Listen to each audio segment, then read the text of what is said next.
Halo sahabat Donghua, jumpa lagi bersama Mimin di channel kesayangannya itu, Mimi Donghua. Sebelum lanjut ke spoilernya jangan lupa like, komen dan subscribe. Wanita yang muncul itu mengenakan jubah ungu keemasan. Seekor naga dan burung phoenix menari-nari di atas jubah itu. Mereka tampak seperti hidup, memancarkan aura mulia yang tak bisa disembunyikan.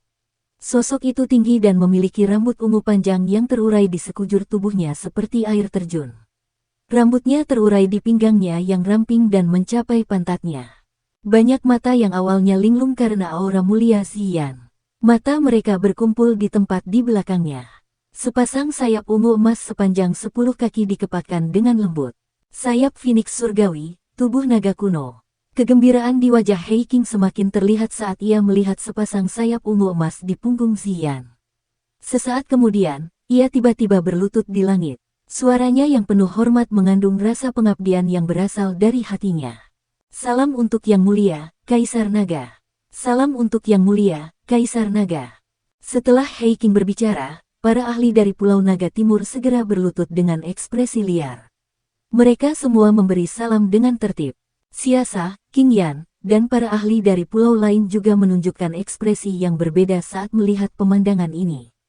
Siasa, King Yan, kalian semua benar-benar berani. Kalian tidak berlutut setelah melihat Kaisar Naga. Hei King tiba-tiba menoleh dan berteriak marah pada kelompok King Yan. Haha, King Yan dan Siasa tertawa kecil ketika mendengar teriakan marah Hei King. Darah mereka benar-benar tertahan saat dilihat oleh mata ungu keemasan dari kejauhan. Tekanan semacam ini jauh lebih kuat daripada tekanan dari tubuh tiga Raja Naga besar. Kami telah bertemu Kaisar Naga, tetapi kami semua adalah bawahan Raja Naga. Kami akan datang dan bertemu Kaisar Naga di masa depan ketika kami punya waktu. Hei King sangat marah saat melihat orang-orang itu berbalik untuk melarikan diri. Dia baru saja akan mengejar ketika Ziyan, yang baru saja keluar dari kuali besar, melambaikan tangannya. Sayap ungu keemasan di punggungnya mengepak dan tubuhnya muncul di depan Xiao Yan seperti hantu. Istirahat dulu, ini berat bagimu. Tangan Ziyan dengan lembut diletakkan di dahi Xiao Yan. Cahaya ungu keemasan yang pekat muncul dari tubuh Ziyan. Cahaya itu mengikuti jarinya dan dengan cepat memasuki tubuh Xiao Yan. Kaisar Naga Agung, semua ini berkat usaha keras adik kecilku selama ini sehingga kristal naga Phoenix ini bisa mencair. Hei King bergegas maju dan menjelaskan dengan penuh hormat. Ya, aku tahu. Ziyan menganggukkan kepalanya pelan. Setelah berubah ke wujudnya saat ini, tampaknya karakternya telah berubah total dari sebelumnya. Jaga dia baik-baik dan biarkan dia beristirahat dengan baik. Serahkan urusan Pulau Naga padaku. Ziyan menyerahkan Xiao Yan, yang masih diselimuti cahaya ungu emas, dan memberi perintah. Hei King buru-buru mendukung Xiao Yan dengan penuh hormat setelah mendengar ini. Setelah itu, dia memeluk Xiao Yan dan dengan cepat menariknya kembali. Setelah Hei King dan Xiao Yan mundur, mata ungu keemasan Ziyan melayang di sekitar Pulau Naga kuno, yang masih terlibat dalam banyak pertempuran. Cahaya ungu keemasan yang kaya terus menyebar dari dalam tubuhnya seperti gelombang laut. Cahaya itu tersebar di setiap sudut Pulau Naga kuno seperti hujan. Ini, sungguh tekanan garis keturunan yang kuat. Tekanan seperti itu adalah sesuatu yang bahkan tidak dimiliki oleh tiga Raja Naga besar. Itu, Kaisar Naga. Semua medan pertempuran di Pulau Naga kuno berhenti hampir seketika saat cahaya ungu keemasan menyebar. Ini, mata Men Yan terkejut saat dia melihat ke langit. Cakar naga, lengan naga, Del. Apakah benar-benar berhasil? Penatua Zuli tertegun saat mengamati sosok di langit. Sesaat kemudian, kedua kakinya perlahan berlutut di langit, air mata lama jatuh. Seorang Kaisar Naga akhirnya muncul di suku Naga Void kuno. Wah mantap, banyak sosok di langit, di tanah, dan di sekitar gunung berlutut dengan hormat dan tulus saat ini. Dengan munculnya Kaisar Naga, tiga Raja Naga besar benar-benar akan panik. Men Yan mendesah pelan, persoalan hari ini benar-benar gagal.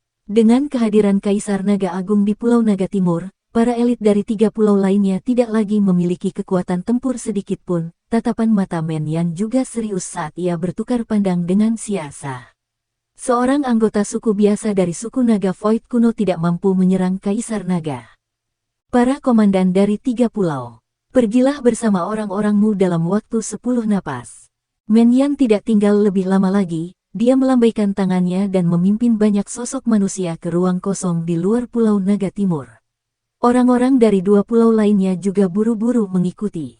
Setelah kau kembali, beritahu 3 Raja Naga Agung bahwa suku Naga Void kuno hanya memiliki 1 Kaisar Naga sejak zaman kuno.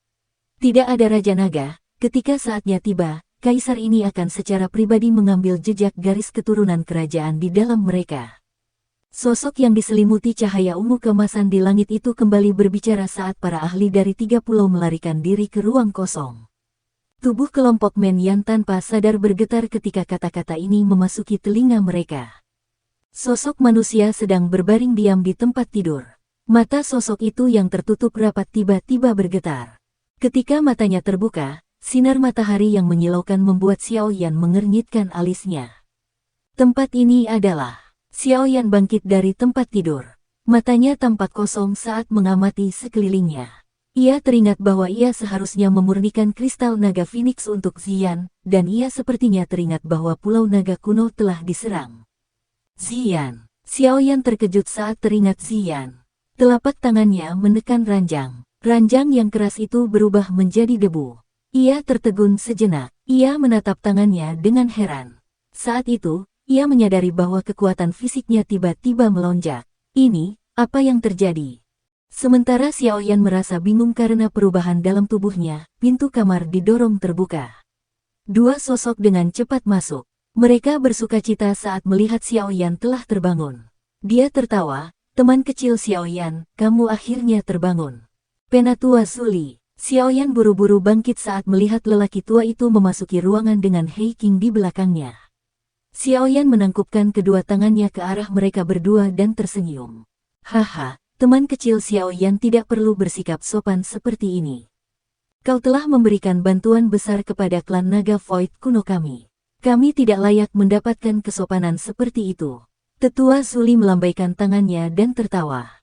Xian berhasil. Hati Xiao Yan tergerak setelah mendengar kata-kata ini, dia buru-buru bertanya. Ya, Suli menyeringai dan mengangguk, siapapun bisa melihat kegembiraannya saat ini. Di mana Xian? Xiao Yan mengamati sekelilingnya sambil bertanya dengan heran. Kaisar Naga yang agung belum sepenuhnya menyerap semua energi dalam buah asal Naga Phoenix. Setelah muncul dan mengalahkan mereka yang datang untuk menyerang, dia melakukan retret. Kemungkinan retret kali ini akan cukup lama. Tetua Zuli tertawa. Sepertinya ada beberapa perubahan pada tubuhku. Tangan Xiao Yan mengusap lengannya dengan lembut sebelum dia tiba-tiba mengajukan pertanyaan dengan sedikit ragu. Haha, apakah teman kecil Xiao Yan menemukannya? Tetua Zuli tersenyum dan melanjutkan, ini dilakukan oleh Kaisar Naga yang agung. Dia memasukkan sebagian kekuatan naga Phoenix ke dalam tubuhmu dan mengaktifkan darah esensi naga kuno yang telah kau konsumsi. Dengan demikian, tubuh fisikmu telah diperkuat. Kekuatanmu saat ini seharusnya tidak kalah dengan binatang ajaib yang telah mencapai kelas Dozun. Keterkejutan melintas di mata Xiao Yan, tubuh fisiknya telah menguat secara gila-gilaan. Kekuatan naga Phoenix tidak sesederhana yang kau bayangkan. Fokuskan pikiranmu dan aktifkan kekuatan asing itu di dalam tubuhmu. Lihat saja apa yang akan terjadi, Tetua Zuli berbicara dengan cara yang misterius. Xiao Yan ragu sejenak setelah mendengar kata-katanya. Dia mengangguk dan menutup kedua matanya. Setelah memfokuskan pikirannya, dia dengan cepat menemukan energi asing yang tertinggal di dalam dagingnya dan mengaktifkannya. Dengan aktivasi energi ini, Xiao Yan tiba-tiba merasakan seluruh tubuhnya mengeluarkan rasa sakit. Dia buru-buru membuka matanya. Dia terkejut melihat bahwa setiap bagian tubuhnya kecuali kepalanya telah membentuk sisik naga ungu emas yang tak terhitung jumlahnya. Sisik naga ini menutupi tubuh Xiao Yan, tampak seperti baju besi. Sisik ini tampaknya tidak bisa dihancurkan. Ini adalah pakaian sisik naga. Ini adalah keterampilan bertahan yang dimiliki oleh suku naga Void kuno. Namun, pakaian sisik nagamu tidak biasa. Sebaliknya, ini adalah baju zirah kuno naga Phoenix bermutu tinggi, Penatua Zuli tersenyum. Hehe, armor kuno naga Phoenix ini bagus sekali. Dengan benda ini dan kekuatanmu yang sebenarnya, kau hanya akan menderita luka ringan bahkan jika kau menerima pukulan dari Tianzun ke-9 dari Hall of Souls. Hei King tertawa. Armor kuno naga Phoenix ini biasanya tersembunyi di balik kulitmu. Armor ini akan langsung muncul saat kau mengaktifkannya, tetua Zuli tertawa. Xiaoyan tersenyum dan mengangguk, sisik-sisik itu benar-benar menghilang di tengah perasaan dingin yang menusuk. Benar sekali, di mana Qinglin? Xiaoyan akhirnya bertanya dengan nada ragu. Haha, gadis itu memiliki jiwa ular langit kuno di dalam tubuhnya. Selain itu, dia adalah ular langit berkepala 9 yang paling ganas di antara ular langit kuno. Keadaan alami orang ini sangat brutal. Meskipun gadis itu dapat mengandalkan murid bunga ular hijau 3 giok untuk mengendalikannya. Dia akan mencoba mengendalikannya. Zuli membelai jenggotnya sambil berbicara sambil tersenyum. Oh, ekspresi Xiaoyan juga sedikit berubah saat mendengar jawaban ini. Karena gadis kecil itu adalah temanmu, tentu saja kami akan membantunya. Kami telah mengizinkannya berlatih di makam naga kuno setelah kau pingsan. Aura naga di sana sangat kuat. Aura itu dapat menekan jiwa ular surgawi berkepala 9, sehingga bisa dimurnikan dan diserap. Zuli tersenyum sambil memberikan penjelasan, karena itu, kau tidak perlu khawatir. Begitu gadis kecil itu benar-benar memurnikan ular surgawi berkepala 9, kekuatannya akan melonjak. Xiaoyan mengangguk pelan. Qinling hanyalah Douzun bintang 1. Namun, ia mampu bertarung dengan Douzun bintang 6 setelah meminjam kekuatan jiwa ular surgawi berkepala 9. Xiaoyan tanpa sadar tersenyum dan menggelengkan kepalanya saat memikirkan hal ini. Kalau begitu, aku akan tetap berada di Pulau Naga Kuno untuk sementara waktu. Jika kita bertemu sesuatu seperti yang terjadi terakhir kali, aku akan bisa membantu, karena Qinglin masih berlatih, wajar saja jika Xiaoyan tidak boleh pergi sendirian. Haha, tentu saja kau dipersilakan untuk tinggal. Kaisar Naga Agung memerintahkan kami untuk memperlakukan teman kecil Xiaoyan sebagai tamu VIP sebelum dia pergi untuk beristirahat. Anjay VIP gatuh hehehehe. Oke sahabat Donghua sampai di sini dulu ya. Besok kita lanjut lagi spoilernya. Biar tidak ketinggalan ceritanya jangan lupa pencet tombol like dan subscribe bagi yang belum. Oke terima kasih.